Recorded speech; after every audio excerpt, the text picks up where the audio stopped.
At 2 a.m., the billionaire received a wrong call from a hospital, but something told him to go anyway. There, he found a little girl all alone who whispered through tears, "Please stay. I have no one left." Imagine getting that call in the dead of night. Would you answer? Drop a comment below and tell us where you're watching from on broken, but still breathing. Enjoy the story. The piercing ring of his phone shattered the silence of the penthouse at 2:17 a.m. James Mitchell groaned, his hand fumbling across the nightstand in the darkness of his bedroom overlooking the glittering Manhattan skyline.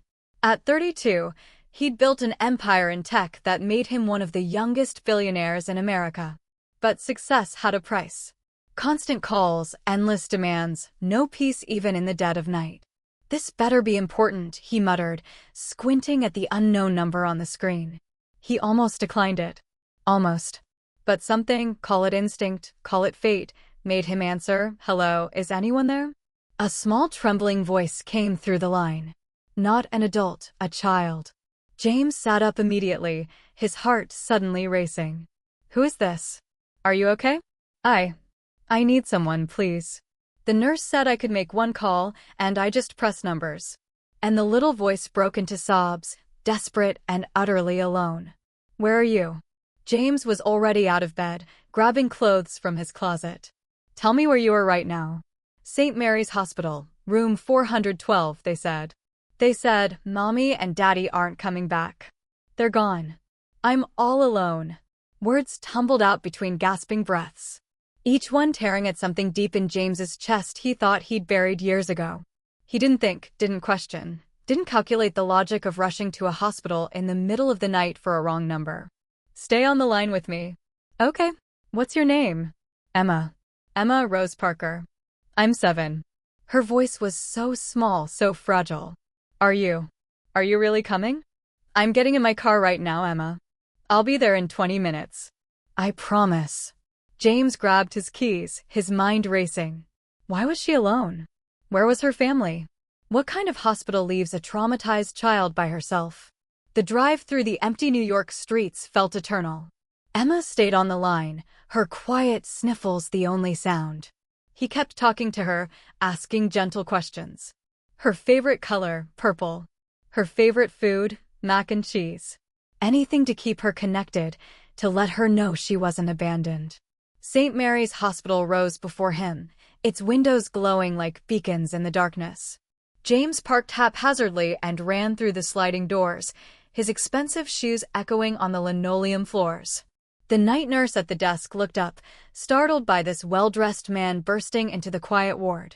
"Room 412, he demanded, not stopping for explanations.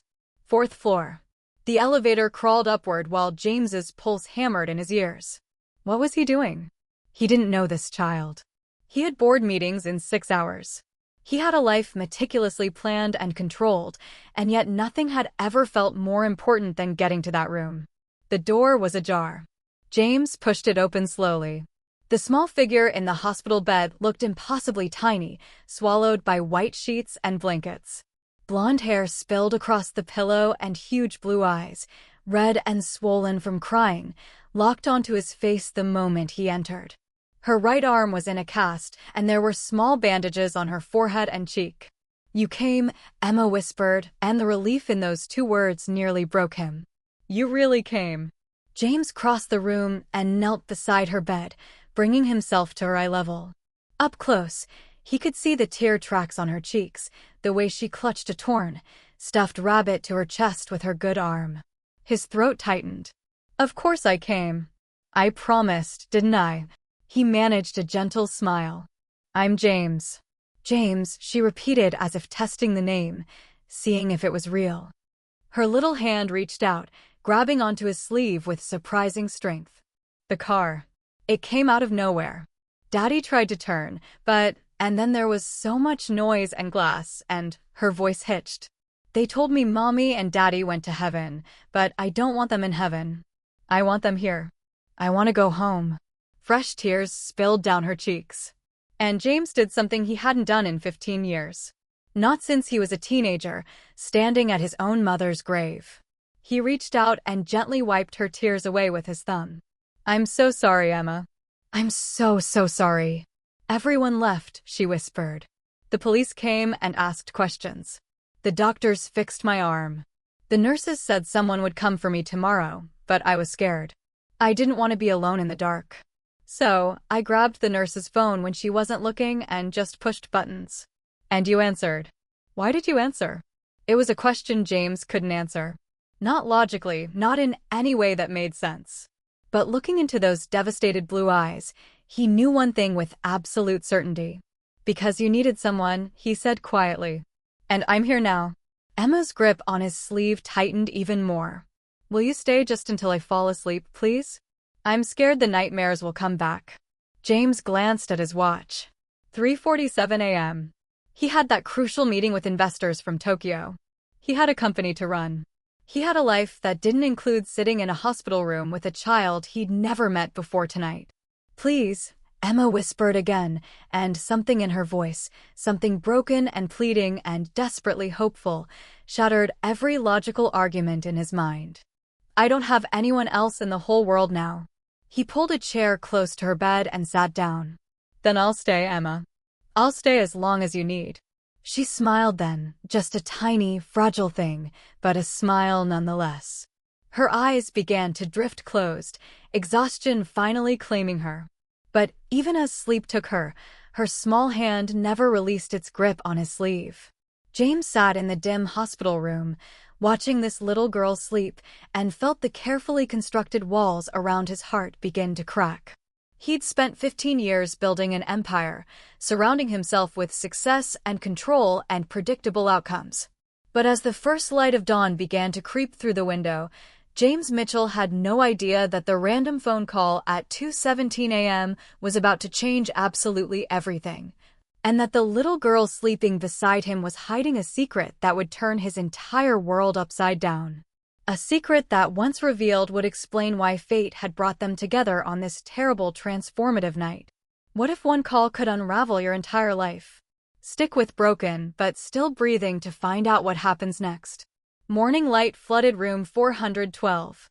James woke with a stiff neck still in the chair. Emma slept peacefully, her small hand clutching his sleeve. A soft knock interrupted the quiet. A woman in her 50s entered wearing a gray blazer with a county badge. Mr. Mitchell, I'm Patricia Hayes, Social Services. What's your relationship to Emma Parker? James stepped into the hallway. I don't have one. She called my number by accident last night, but she was alone and terrified, and I couldn't just hang up. But Patricia's eyebrows rose. You came to a hospital in the middle of the night for a stranger's child? Yes. She pulled out a tablet. The Parkers were killed instantly. Drunk driver. Emma's injuries are minor. Broken arm, bruising. Physically, she'll heal. Emotionally, Patricia paused. We found no family members. Both parents were only children. Grandparents deceased. She'll be placed in temporary foster care. No. James' voice was firm. She's already traumatized. You'd be taking her from the one person who came when she called. Mr. Mitchell, foster placement requires background checks, home studies. I can provide everything you need. Background checks, financial records, housing verification. My penthouse has 5 bedrooms. I can hire the best child psychologist in New York. I have resources to give her stability. His voice grew desperate. Don't put her with strangers. Give me a chance to help her. Patricia studied him carefully. This is highly irregular. Everything about this situation is irregular. But I answered when she called. I'm not abandoning her now. After a long moment, Patricia sighed. I'll start emergency temporary custody paperwork, but we need extensive checks, psychiatric evaluation, home inspection. If we find family, they get priority. I understand. Emma's consent matters too. Let's see what she wants. Inside the room, Emma was awake, her blue eyes fearful. Where did you go? I thought you left. James crossed to her immediately. I'm right here. Emma's gaze darted to Patricia. Do I have to go somewhere? I don't want to go with strangers. Patricia's voice was gentle. Emma, honey, we need to find you a safe place while we look for family members. I want to stay with James. Emma grabbed his sleeve. Please. He came when I called. He didn't leave. I want to stay with him. James felt something crack in his chest. This wasn't logical or planned. But looking at Emma's desperate face, there was only one answer. "Then you'll stay with me," he said softly. "If Miss Hayes approves it, you'll come home with me." The smile that broke across Emma's face was like sunrise after an endless night. As Patricia explained next steps, neither noticed the shadow passing by the window or the man in a dark coat at the nurse's station, asking specific questions about the little girl in room 412. 3 days of paperwork, background checks, and home inspections followed. James's reputation and resources expedited everything. His record was spotless. His home was more than suitable. The psychiatric evaluation confirmed he was capable and genuinely motivated. By the third evening, Emma Rose Parker became his temporary ward. Standing in his marble foyer, Emma looked impossibly small, clutching her battered, stuffed rabbit and a duffel bag containing everything she owned. "This is where you live." Her voice was barely a whisper. "It's like a castle." James knelt to her level. "It's just a place, but now it's your place, too. Come see your room." He'd spent 3 days transforming a guest bedroom. The minimalist decor was replaced with lavender walls, a canopy bed with purple curtains, shelves lined with books and toys. Emma's eyes went wide. "This is all mine. All yours. We can change anything you want." She walked slowly around, touching things tentatively. Her fingers traced book spines, brushed over a dollhouse, lingered on a carousel music box. Then she turned to James with tears streaming down her face. "What's wrong?" He moved toward her, concerned. "Nothing's wrong." Emma sobbed. "Mommy always said I'd have a purple room someday. She promised. And now she's gone. But you made it purple anyway." James pulled her into a hug. "Your mom had good taste." When her sobs quieted, Emma pulled back. "James, can I ask you something?" "Anything." "Why did you really come that night? People don't just do that." James sat on the bed, considering carefully. "When I was 17, I lost my mom. She was sick for a long time. When she died, I felt like I was drowning. People said nice things but didn't really stay. They didn't know how to handle grief." He looked at Emma. "When I heard your voice on that phone, so scared and alone, I heard myself 15 years ago. I thought maybe I could be the person who stays." Emma climbed onto the bed beside him. "I'm glad you stayed." "Me too, kid." But late that night, James couldn't stop thinking about the man in the dark coat Patricia had mentioned. The one asking questions at the hospital, the one who disappeared before security arrived. Something whispered, this was just the beginning. The first week changed everything. James had built his empire through 18-hour workdays and complete control. Suddenly, there were different needs. Breakfast to be made, homework to supervise, nightmares to comfort. At 3 a.m., he hired Mrs. Chin, a warm nanny in her 60s who'd raised 4 children. She handled practical details while James rearranged his entire life around Emma's needs. Board meetings shortened, business trips postponed. The penthouse that echoed with silence now filled with a child's laughter, questions, and occasional tantrums. For weeks in, Emma sat at the kitchen island doing homework while James reviewed contracts. It was their comfortable routine, parallel work and shared space. "James." Emma's voice was tentative. "Do you know what probate means?" He looked up, surprised. "That's the big word. Where'd you hear it?" "Miss Hayes said it on the phone when she thought I wasn't listening. Something about my parents' probate and assets." James closed his laptop. Probate is the legal process after someone passes away. Assets are things your parents owned. Their house, car, savings. Emma's face fell. "We had a house with a big backyard and a tire swing. Is someone else living there?" "No, sweetie. Everything your parents had will be held for you until you're older." "How much stuff was there?"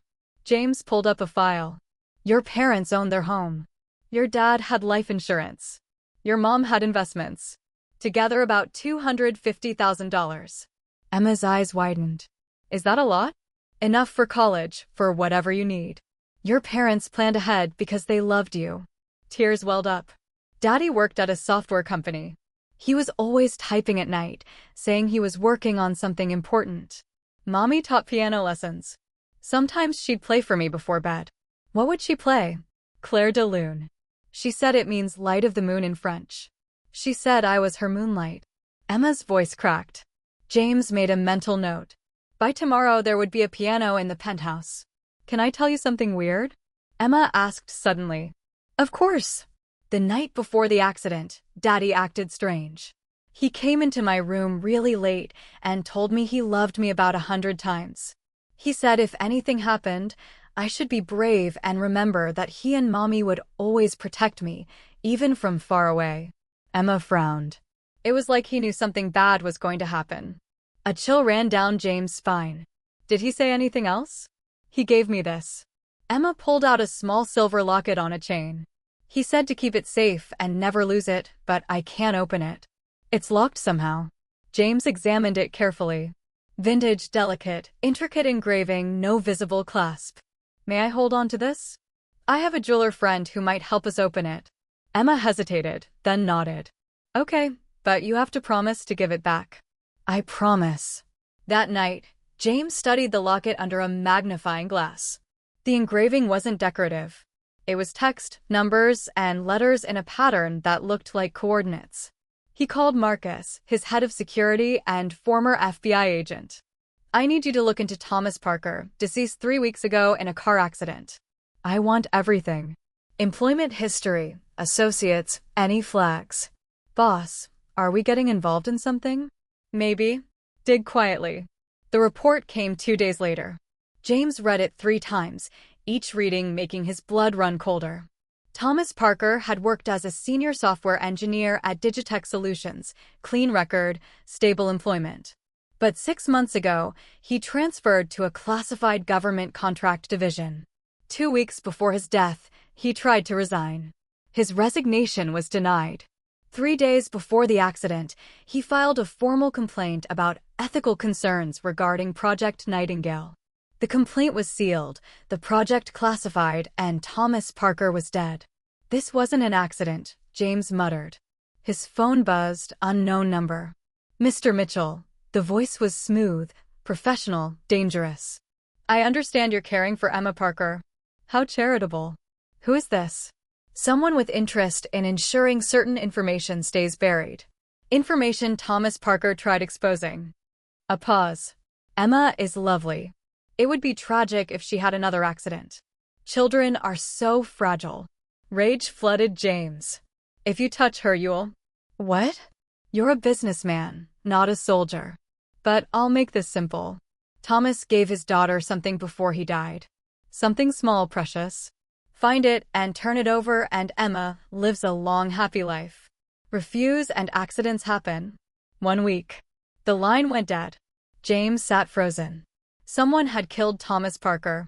Someone wanted whatever was in that locket, and Emma was caught in the middle. He looked at the locket on his desk, then toward Emma's door. Whatever was coming, they'd have to go through him first. James didn't sleep. By dawn, he'd made 3 decisions. Emma could never know about the threat. He needed professional help. And he was keeping that locket far away from whoever wanted it. Marcus arrived at 6 a.m. with 2 security specialists. Talk to me, he said. James explained everything. The call, the threat, Thomas Parker's classified work, the locket. Marcus' expression turned grim. This is bigger than corporate cover-up. If Parker worked on classified government contracts and filed ethics complaints, we're dealing with serious players, people who follow through on threats. Marcus leaned forward. You need the FBI and put Emma in witness protection. Rip away her only stability. No, we figure out what's in this locket first. Then we have leverage. Or paint a bigger target on both your backs. Then we make sure they can't hit it. I want round-the-clock security on Emma. Upgrade the penthouse system. Background check everyone near her and find me the best cryptographer in New York. By afternoon, the penthouse was a fortress. Security cameras everywhere. 2 bodyguards posed as building staff. Marcus installed a panic room in Emma's closet. To Emma, it was extra safety because James was important. She accepted it with complete trust. Dr. Sarah Chin arrived at 7 p.m. MIT cryptography expert. Discreet and brilliant. James handed her the locket. Interesting, she murmured, examining it under a microscope. Victorian era modified. These micro-engravings are coordinates mixed with binary code. Someone went to great lengths to hide information. Can you open it? Give me 2 hours. While Dr. Chin worked, James maintained normalcy. Board games with Emma, spelling practice. 2 chapters of Charlotte's Web before bed. James. Emma's sleepy voice called. Are you scared of something? He paused in her doorway. What makes you ask that? You keep looking at the windows like someone's out there. And you have that look Daddy used to get when he was worried. Too perceptive. James returned to her bedside. I'm not scared, just being careful. Wealthy families have to be smart about safety. Emma studied his face. Daddy used to say knowledge is power, but secrets are dangerous. He said secrets find the light. She yawned.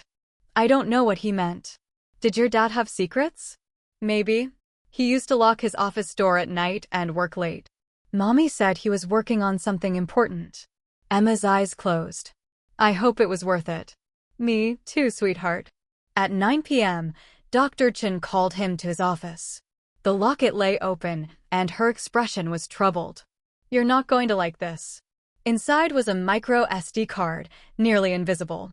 When plugged into an encrypted laptop, the screen filled with thousands of files, emails, financial records, code, videos. What is this? James breathed. Evidence. Dr. Chin pulled up a video. Thomas Parker's haggard face appeared, recording in his car. If you're watching this, I'm probably dead. Thomas said, my name is Thomas Parker and I work for Digitech Solutions on Project Nightingale. 3 months ago, I discovered we were building surveillance software that violates federal privacy laws and targets American citizens without warrants. James's hands clenched. I tried proper channels, filed complaints, documented everything. But the people running this have connections everywhere. Government, law enforcement, corporate. They threatened me. Said if I didn't destroy my evidence and sign an NDA, I'd have an accident. Thomas's voice cracked. I have a daughter, Emma. She's 7 and she's everything. So, I'm hiding this evidence where they'll never look, in a locket I'm giving her. If something happens to me, if they come for Emma, someone needs to know the truth. The video ended. James sat stunned. There's more, Dr. Chin said quietly. Financial records showing millions in illegal payments, communication logs proving conspiracy, names of government officials taking bribes. This isn't just corporate malfeasance, Mr. Mitchell. This is treason. James thought about Emma sleeping down the hall, innocent and unaware her father had died protecting information that made her the most dangerous 7-year-old in America.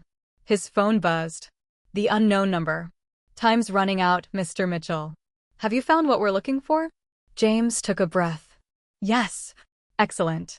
Tomorrow night, 10 p.m., Riverside Park bench near 79th Street. Bring the locket. Come alone.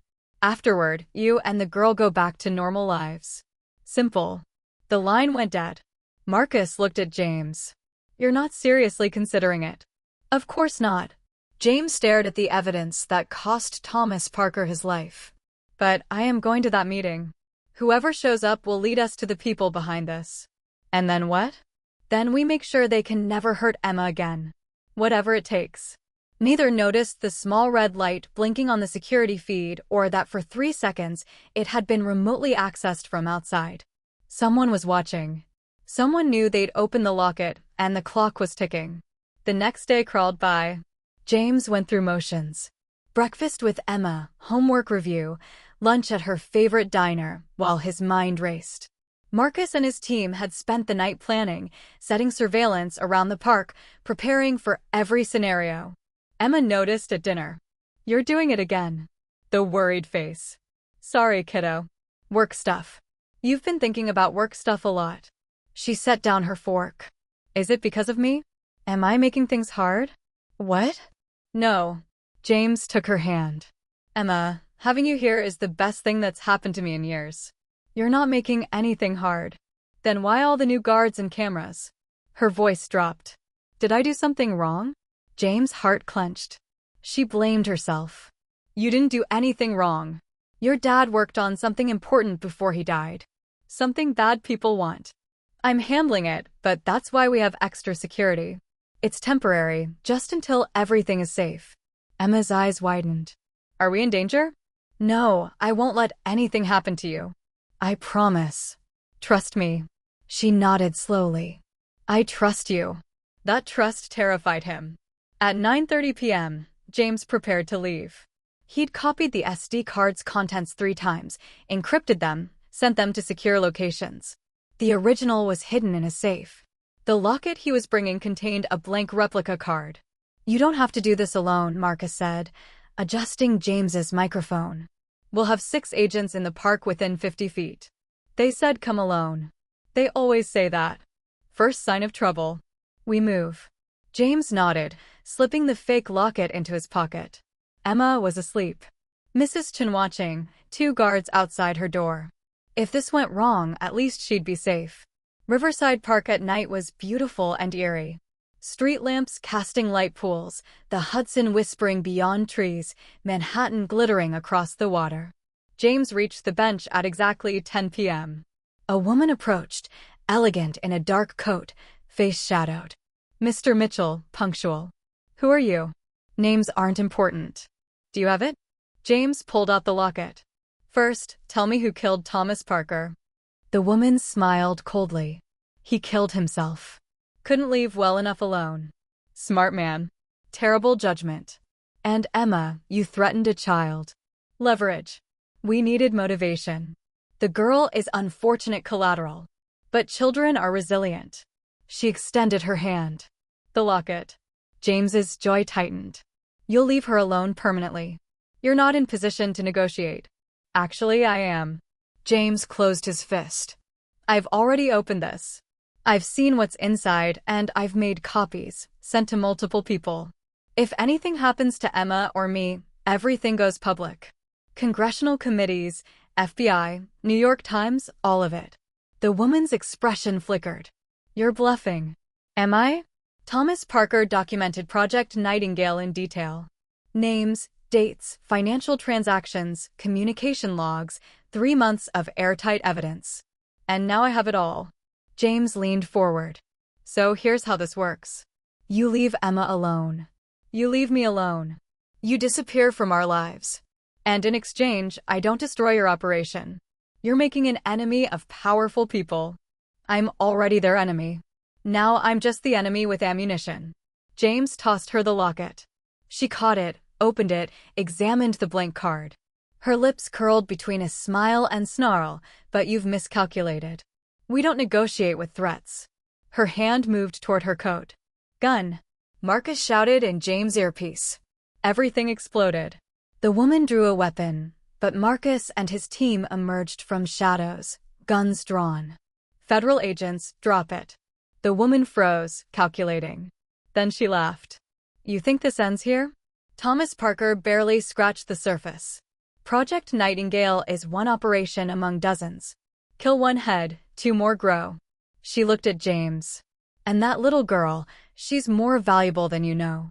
Her father didn't just steal data. He embedded something in his daughter. Something we need. You're protecting a weapon and you don't even know it. What are you talking about? But she'd pressed something. Not a gun, a device. Smoke bombs erupted, thick and choking. When it cleared, she'd vanished. Marcus ran to James. You okay? Fine. But what did she mean about Emma? I don't know. We got her on recording. We'll identify her, track her. Marcus paused. This isn't over. No, it's just beginning. James returned at midnight, mind racing, something embedded in Emma, something they needed. What had Thomas done? Emma's door was ajar. He expected her asleep. Instead, she sat up in bed, eyes wide in moonlight. James, I had another bad dream, but different. Her voice was distant. I dreamed about numbers, lots of numbers glowing in the dark. And Daddy was there and he said, remember, Emma. Remember everything. But I don't know what to remember.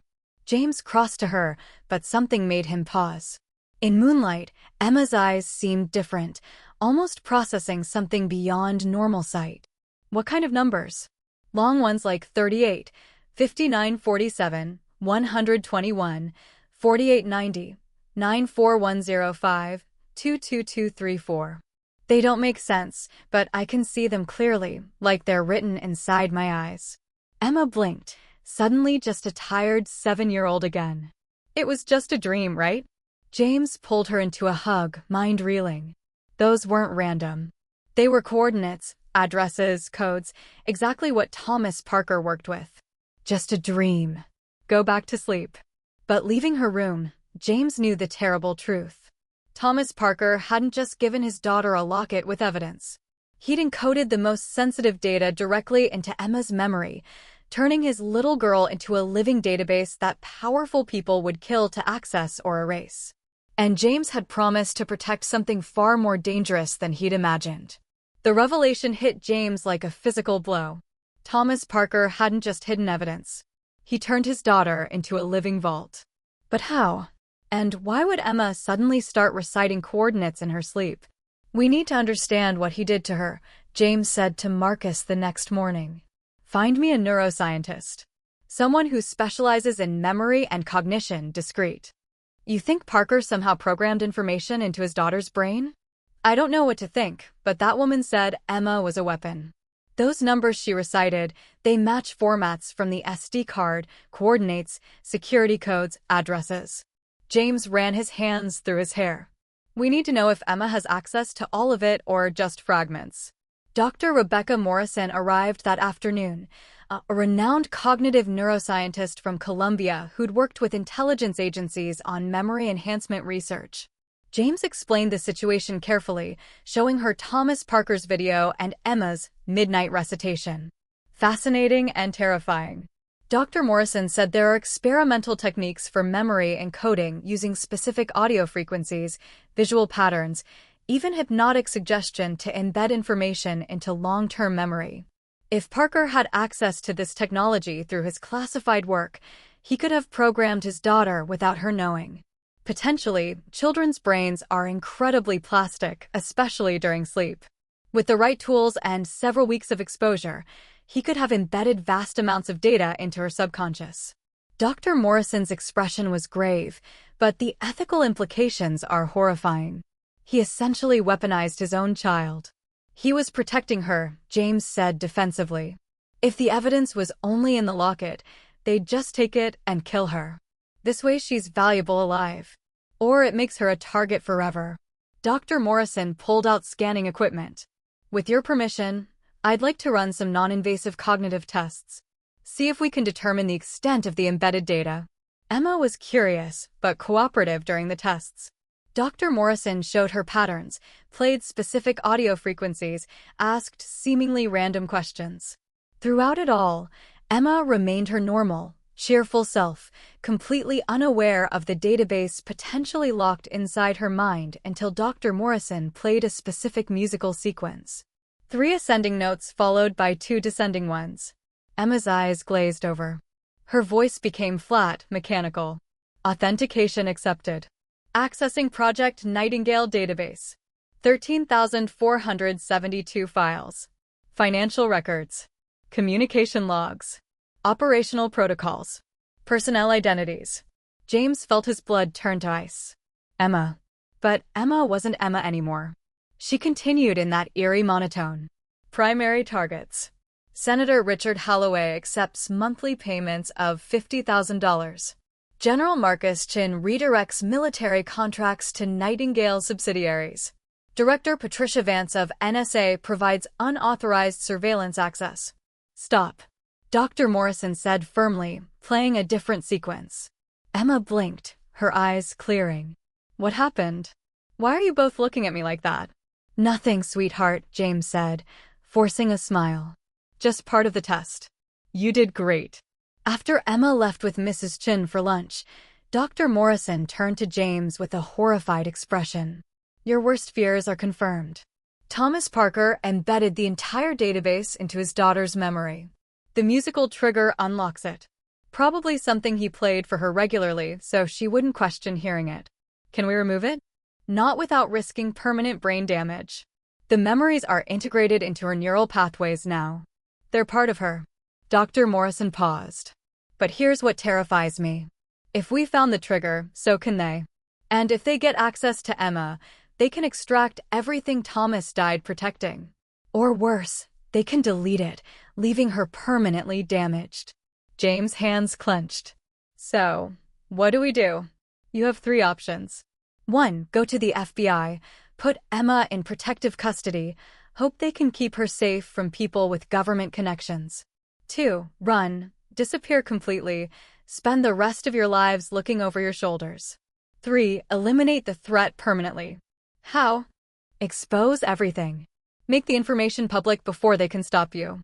Once it's out, Emma loses her value as a target. She becomes just another witness instead of the only copy of the evidence. But Thomas kept it hidden for a reason. Going public could endanger innocent people, compromise national security. Or it could stop a massive criminal conspiracy. Dr. Morrison met his gaze. The question is, what's more important?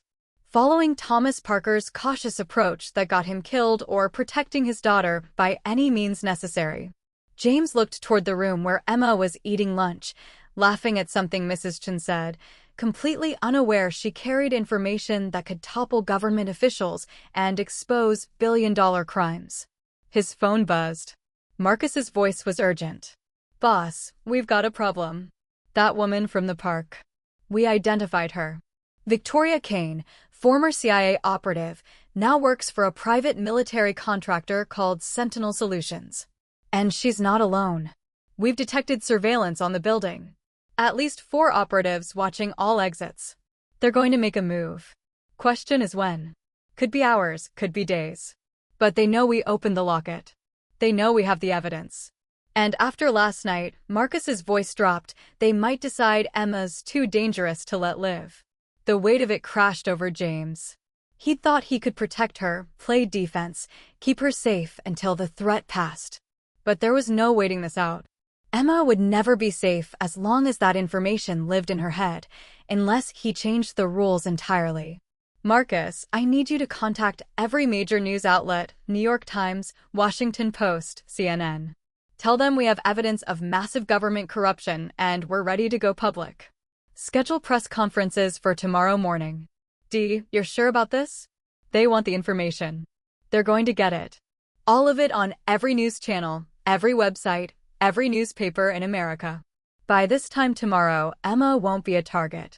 She'll just be a witness. That's going to make a lot of powerful people very angry. Good. Let them come after me instead of a 7-year-old girl."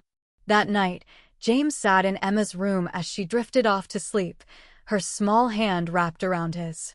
She'd asked him to stay, sensing something was wrong, even if she didn't understand what. "James," she whispered. "Whatever's happening, whatever Daddy did, it's not your fault that people are bad. You're not bad. You're the person who stayed." His throat tightened. "I'm going to fix this, Emma. I promise." "I know. That's what dads do." The word hit him like lightning. Dad. She'd called him Dad. Emma's eyes widened, realizing what she'd said. "I'm sorry. I didn't mean." "It's okay." James squeezed her hand gently. "It's more than okay." She smiled, tears glistening in her eyes, and squeezed back. As Emma finally slept, James made a silent vow. He'd burn down every corrupt official, every conspiracy, every threat. He'd expose it all, and when the dust settled, Emma would be safe, even if it cost him everything. Dawn broke. James hadn't slept, coordinating with journalists and Marcus' team. By 8 a.m., they were ready for the biggest data leak in American history. Press conference at 10 a.m. Marcus said, "Once you release this, there's no going back." Emma appeared, eyes puffy. "You're telling everyone about Daddy's work." "Yes. It's the only way to keep you safe." Emma climbed onto his lap.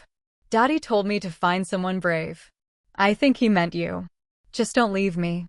I can't lose another dad. Whatever happens, we're together." At 9:30 a.m., his phone rang. "Senator Holloway, cancel the conference. $50 million. Emma stays safe while you commit treason. If you release this, you'll be destroyed. Emma, the media will tear her apart. Go to hell." Emma appeared in her purple dress. "I want to be there. It's about my daddy." At 10 a.m., James stepped before cameras with Emma holding his hand. 6 weeks ago, Emma Parker lost both parents in what was reported as an accident.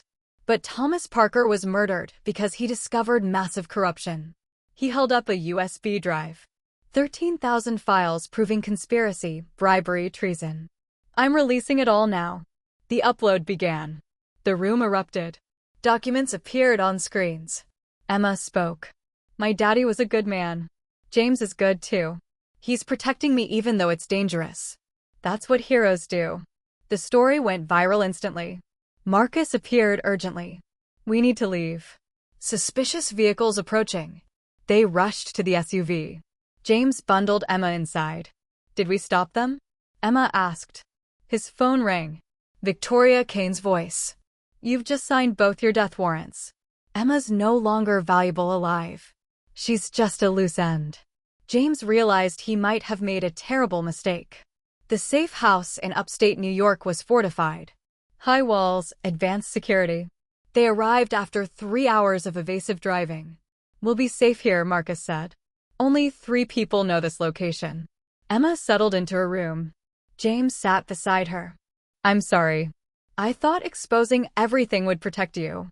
You told the truth, Emma said. That's never wrong. On the 3rd night, Marcus burst in. Someone leaked our location. Drones are circling. We have a traitor. He pulled his weapon. We evacuate now. They rushed to Emma's room. Power cut out. Emergency lights flickered red. They're jamming communications, Marcus said. Professional hit. An explosion rocked the wall. Gunfire erupted. Basement, Marcus ordered. Tunnel to the woods. Marcus unlocked a hidden door. Go. I'll hold them off. You're not staying. Someone has to take care of her. Marcus shoved them forward. James scooped Emma up and ran through the tunnel with Mrs. Chin behind. Endless darkness, legs burning. Behind them, explosions. They emerged as a fireball lit the sky. The safe house was engulfed in flames. Marcus was inside. We keep moving, Mrs. Chin said. They reached an emergency vehicle and drove through back roads. Emma slept exhausted. Where do we go? Mrs. Chin asked. The Parker house, last place they'd search. 2 hours later, they reached Pennsylvania. The Parker house sat empty. James picked the lock. They slipped inside. Emma awoke. This is my house. My real house. She walked through rooms like a ghost. Everything frozen in time. His phone buzzed. Text. You can't run forever. The girl dies first. You'll watch. VK. Victoria Kane. Still hunting. James made a vow. Time to go on offense. Morning light filtered through windows. James worked on his laptop hunting Victoria Kane. Using Mitchell Industries resources, his team dug into Sentinel Solutions, shell companies, offshore accounts, most importantly, an address in Virginia. You can't storm a military facility, Mrs. Chin protested. I'm negotiating. Emma appeared. You're leaving? Just for a day. No, where you go, I go. We're family. For hours later, they parked across from Sentinel Solutions headquarters. James had called ahead. Victoria Kane, James Mitchell, I'm outside 30 minutes. You think she'll come? Mrs. Chin asked. She's too curious not to. Emma spoke from the back. If something happens to you, what happens to me? James turned. Mrs. Chin becomes your guardian. You'll inherit everything. I don't want money. I want you. Promise me you'll grow up brave. Become everything your parents dreamed. Emma cried, but nodded. Promise you'll adopt me. Make it legal so I'll always be Emma Mitchell. I promise the moment this is over. 30 minutes. Victoria Kane emerged. James met her in the street. You're either brave or stupid, Kane said. I'm done playing defense. You ruined my employers. You're about to be arrested. FBI connected Sentinel to 14 crimes. Your account's frozen. You're about to be indicted. Kane's expression flickered. Tell me who gave the orders, names. And I'll make sure FBI knows you cooperated. And if I refuse, you'll be the face of this scandal. The villain or the whistleblower. Your choice. Kane was quiet. Finally, laughed bitterly. Senator Holloway gave the order, coordinated with General Chin and Director Vance, but the money came from Crestfield Defense Industries. CEO Martin Blackwell. Evidence. I kept insurance files every operation. Kane handed him paper with addresses. Get there before they do. Why help me? Because that kid deserves better. Kane glanced at the car. Her father tried to do right. So did you. Maybe it's time I do too. James returned to the car. Emma unlocked the door. Did it work? It worked. We have everything to end this. James started the engine. We're delivering it to someone they can't corrupt. Who? My college roommate, a federal prosecutor. James finally felt hope. They were winning. The safe deposit boxes were in 3 cities. 2 days of travel using fake IDs. Each contained thumb drives, documents, recorded conversations. Kane had been recording her employers for years. David Chin, U.S. attorney, met them in the secure conference room. This is treason, David said, reviewing documents. He pulled up a file, face paling. Judge Patricia Brennan sits on Crustfield's board, the judge who tried this case. So, we can't use it. We bypass her court. Take this to a special prosecutor. His phone rang. David answered, expression changing. What? He hung up, shaken. Victoria Kane, found dead, ruled suicide. No, she was our witness. Without her testimony, proving conspiracy is harder. Emma spoke. They're not going to stop, are they? David looked at James. The embedded data. If Emma can access it, record her reciting information. That's unimpeachable evidence. Absolutely not. I'm not a baby, Emma said. I can do it if it helps stop the people who killed Daddy. James sighed. Okay, but I'm with her every step. James's phone buzzed. Video file. His blood turned ice. Video showed Mrs. Chen's apartment. The real Mrs. Chen bound and gagged. Voice. You've been working with an imposter. Emma's nanny has been our asset since day one. Deliver Emma within 24 hours or Mrs. Chen dies. James looked at the woman they'd called Mrs. Chen. Her demeanor changed. Cold, professional. I'm sorry, James, she said, pulling a gun. My orders are to bring Emma back. David lunged, but she was faster. Warning shot near Emma. Don't move, Emma. Come with me. No, Emma said, moving to James. You're not Mrs. Chen. Come with me or real Mrs. Chen dies. Take me instead, James said. Nice try. Emma's the asset. You're collateral, she aimed at James. Last chance. Come or watch him die. Emma stepped between James and the gun. If you want me, shoot me first. Then you won't have anyone for the data. The imposter hesitated. David moved. Combat training kicked in. Swept Emma aside, charged, knocked the gun away. Brief, brutal fight. David landed a hit. She collapsed unconscious. Federal agents burst through. Within seconds, she was in custody. James held Emma tight. You were so brave.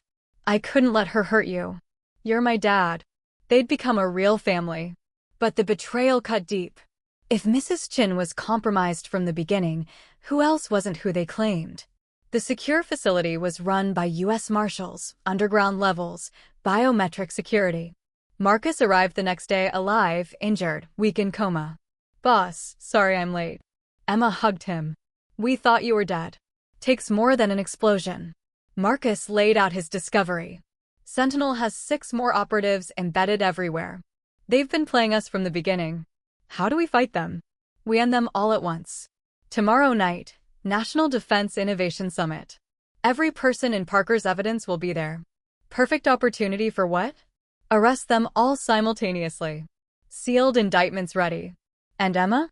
Emma testifies after they're in custody. By then, killing her would only make things worse. Marcus paused. But they're planning their own move tomorrow. Marcus played a recording. Blackwell's voice. Tomorrow night we'll stage it as murder-suicide. Mitchell kills Emma and himself. Without them, investigation collapses. They're going to kill us in public.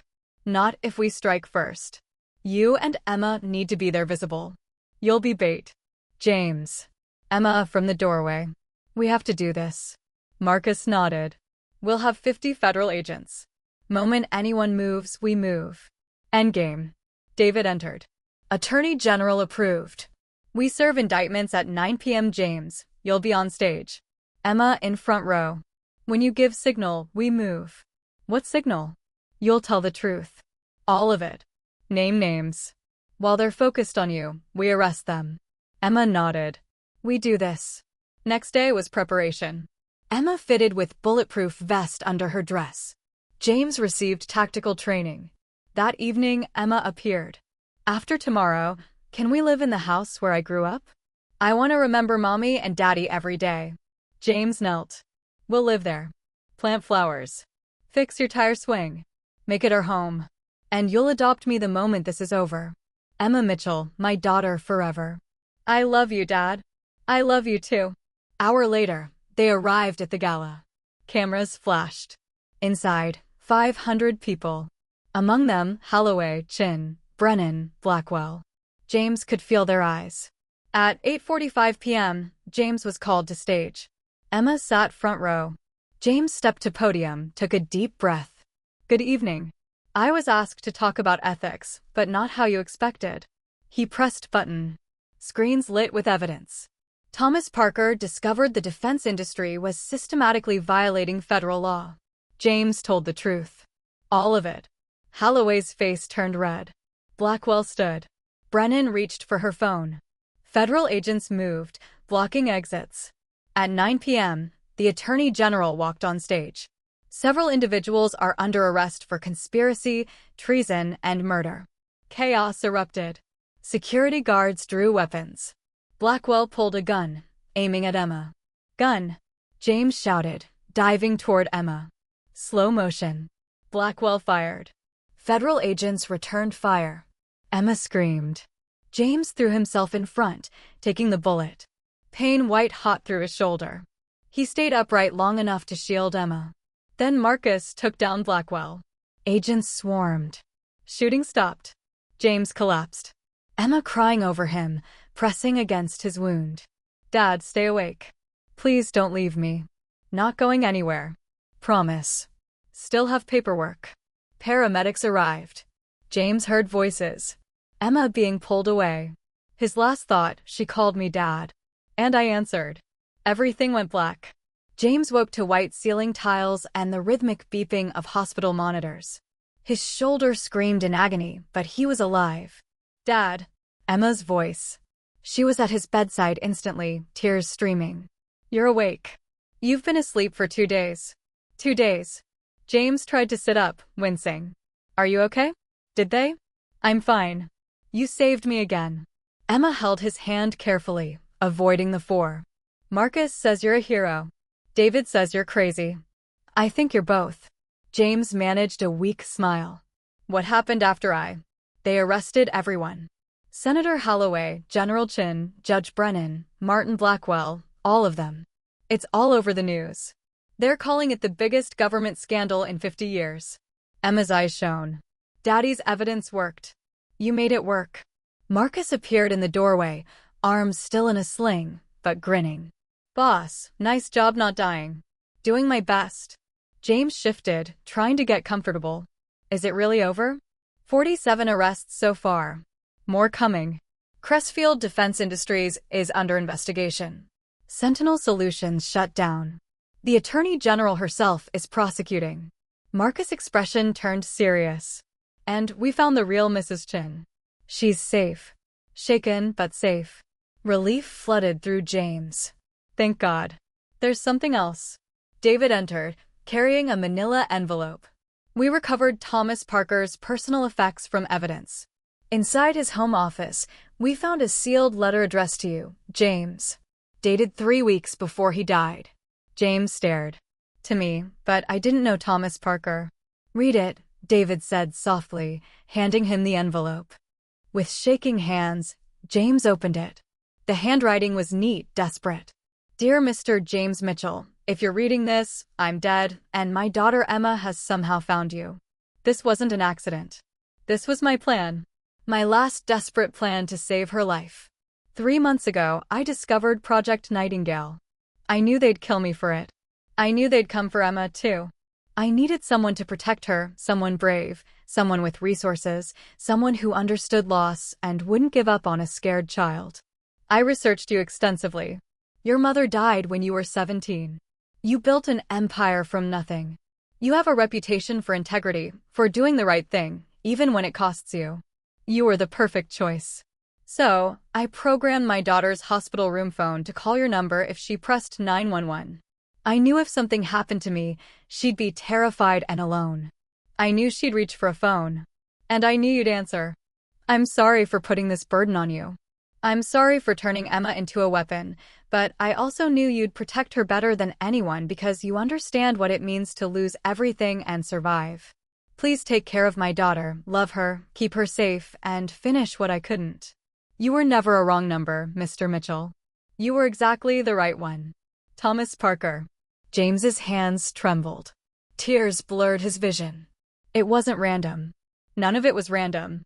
Thomas Parker had chosen him, had trusted him with his daughter's life before they'd ever met. He planned everything, James whispered. The call, the hospital, all of it. Emma was crying too. Daddy knew you'd come. He knew you'd save me. He knew I'd try. James pulled Emma close with his good arm. He knew I'd never abandon you. Because you're like him, Emma said. You both do the right thing, even when it's scary. David cleared his throat. There's one more thing. The adoption papers. I expedited them. Judge approved them this morning. A different judge, obviously, one we can trust. Emma Rose Parker is now legally Emma Rose Mitchell, your daughter, permanently. James looked at Emma, this brave little girl who'd lost everything and somehow found him. Emma Mitchell, it suits you. Emma Rose Mitchell, she corrected, smiling through tears. I want to keep Rose. It was Mommy's middle name. Emma Rose Mitchell. Perfect. Marcus grinned. Congratulations. You're officially a father to the most famous 7-year-old in America. Over the next week, James recovered. The bullet had missed vital organs, but physical therapy would take months. Emma never left his side, doing her homework in his hospital room, reading him her favorite books, telling him about the reporters camped outside wanting interviews. Can we say no to all of them? Emma asked. We can say no to whatever we want. This is our life. Our story, nobody else's. When James was finally discharged, they didn't return to the Manhattan penthouse. Instead, they drove to Pennsylvania to the Parker family home. James had spent the hospital days arranging everything. The house was cleaned, repaired, made whole again. Emma's room was exactly as she'd left it. The piano was tuned. The tire swing repaired. But now there were also new photos on the walls. Pictures of James and Emma together over the past 2 months. A new family built on tragedy, but held together by love. It's perfect. Emma breathed standing in the living room. It's home. It's home. James agreed. That night, Emma asked James to sit with her while she fell asleep like he always did. But tonight felt different. Final, like the ending of one chapter and the beginning of another. Dad. Emma's voice was sleepy. Are we safe now? Really safe? Really safe. The bad people are in jail. Nobody's coming for us. Good. Because I like being Emma Mitchell. I like being your daughter. I like being your dad. Even though you didn't plan for any of this. James smiled in the darkness, especially because I didn't plan for it. The best things in life usually aren't planned. They're gifts. And you, Emma Rose Mitchell, are the greatest gift I've ever received. Daddy, my first daddy, he knew you'd say that. He told me once, the universe sends you the people you need, not the people you expect. I think he was talking about you. I think he was talking about you too. Emma's eyes drifted closed. I love you, Dad. I love you too, sweetheart. Forever. As Emma slept, James sat in the quiet house and thought about the impossible journey that had brought them here. A wrong number that wasn't wrong. A scared little girl who'd called into the darkness. A father who'd planned for his daughter's salvation, even in death. Thomas Parker had been right. James was exactly the right person. Not because he was wealthy or powerful, but because he understood loss. He understood what it meant to need someone and have them show up. He understood that sometimes doing the right thing means answering a phone at 2 a.m. and never looking back. Outside, the Pennsylvania night was peaceful. No threats, no danger. Just a man and his daughter starting their life together. Emma Rose Mitchell and James Mitchell. A family forged in tragedy, but built on love, courage, and the simple act of answering when someone calls for help. And somewhere, James hoped, Thomas Parker was watching, knowing his daughter was safe, knowing his sacrifice hadn't been in vain, knowing that sometimes the right person is just a phone call away. From a single call to a forever family, this story on Broken but Still Breathing shows how one act of kindness can change everything. Subscribe for more heart-pounding tales that remind us we're all broken but still breathing.